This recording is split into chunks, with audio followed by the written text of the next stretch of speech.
কিচেনে আজকে আমার রেসিপি পাপড়ি চাট। পাপড়ি চাট এটি স্ট্রিট ফুড ও মুখরোচক জলখাবার।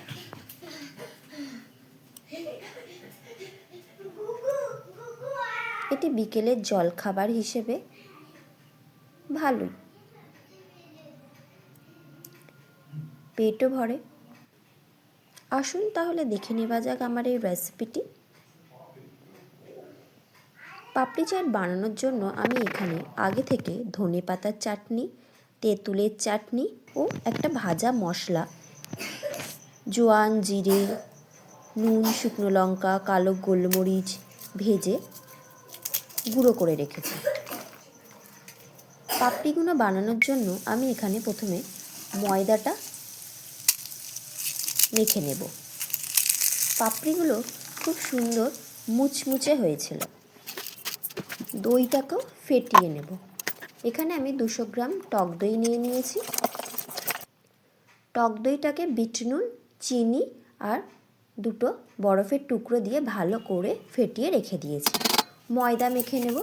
200 গ্রাম মতন ময়দা, তাতে জোয়ান, নুন, খাবার সোডা,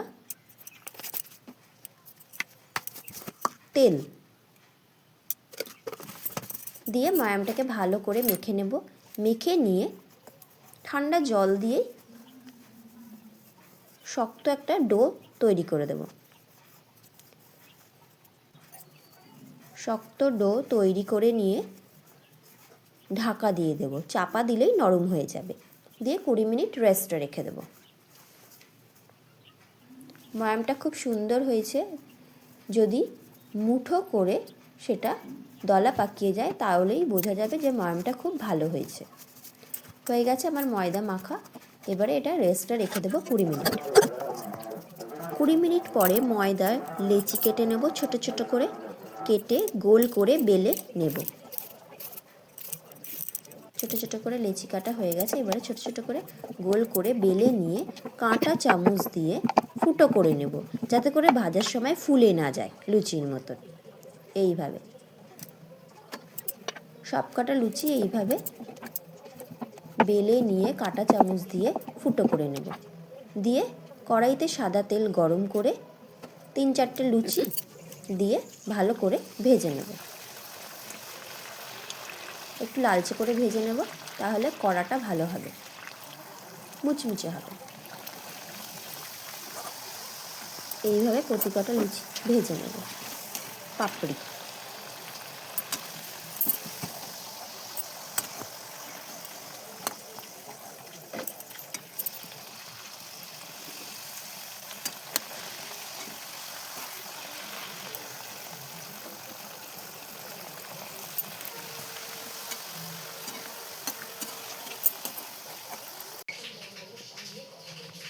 সব পাপড়ি আমার ভাজা হয়ে গেছে।